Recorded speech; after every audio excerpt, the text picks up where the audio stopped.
সকল পক্ষ গোষ্ঠী ঐক্যবদ্ধ, বিএনপি জামাত সবাই আমরা ঐক্যবদ্ধ।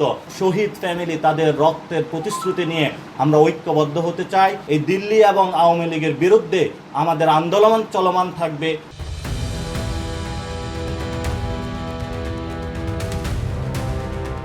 গত 15 বছরে অর্থনৈতিক উন্নয়নের কথা বলে বাংলাদেশকে একটি মূলা ঝুলানো হয়েছে।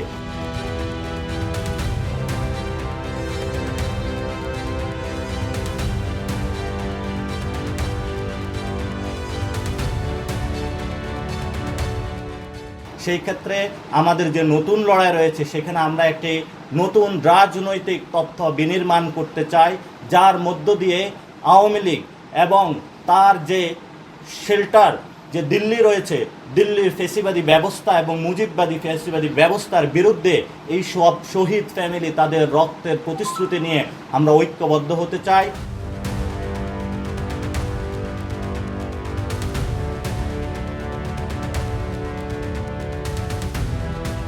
আমরা সেই ক্ষেত্রে বাংলাদেশে সকল পক্ষ গোষ্ঠী ঐক্যবদ্ধ, বিএনপি জামাত সবাই আমরা ঐক্যবদ্ধ। আমাদের একটি শত্রু, সেটি হলো আওয়ামী লীগ এবং দিল্লি।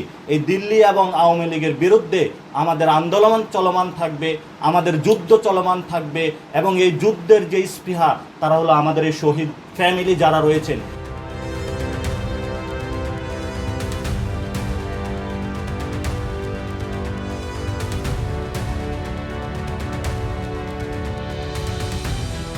এই ফ্যামিলিদের রক্তের শপথ নিয়ে আমরা আজকে প্রতিজ্ঞাবদ্ধ করছি, আওয়ামী লীগ এবং দিল্লির প্রশ্নে বাংলাদেশের মানুষ কোনো আপোষ করবে না।